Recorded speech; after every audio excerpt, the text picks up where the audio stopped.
আসসালামু আলাইকুম। আশা করি সবাই ভালো আছেন। আমি আল্লাহর রহমতে ভালো আছি।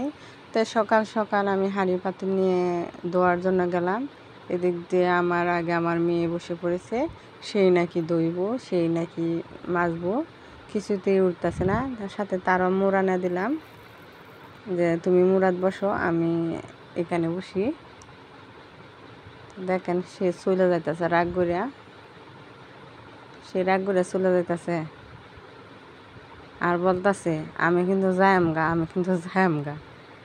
আসলে সে যতটুকু বুঝে বয়স তার থেকে অনেক বুঝে আমার মনে হয়, কারণ অনেক সুন্দর করে গুছায় কথা বলতে পারে, তো সব কিছুই বলতে পারে।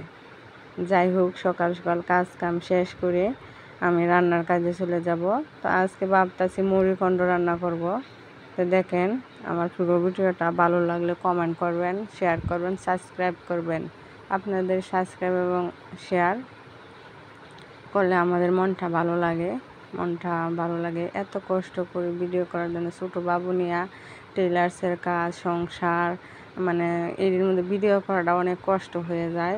আপুরা, আমার মা বোনেরা যারা আমার ভিডিওটি দেখবেন, দয়া করে সাবস্ক্রাইব করে দিবেন আর একটু দেখবেন, দেখলে ভালো লাগবে। যাই হোক, এই দিক দিয়ে আমি বাসনপত্র মাঝামাঝি শেষ করতেছি। আর ফারিহা সে কান্না করতেছে, তার বড় আম্মুর কাছে বিচার দিতেছে। এই তো রান্নায় চলে গেলাম। মুড়িঘণ্ট রান্নার জন্য আমি গ্রামে যেভাবে রান্না করে সেভাবে রান্না করতেছি।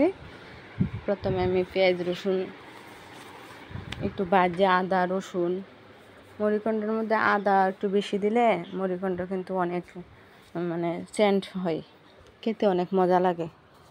এগুলো আমি ভালো করে যে মশলা কষায় এখন কিন্তু মাছগুলো দিয়ে দিলাম, আলু ছেটকানো ছিল সেগুলোও দিয়ে দিলাম। দেওয়ার পরে দেখেন কেমনে রান্না করি।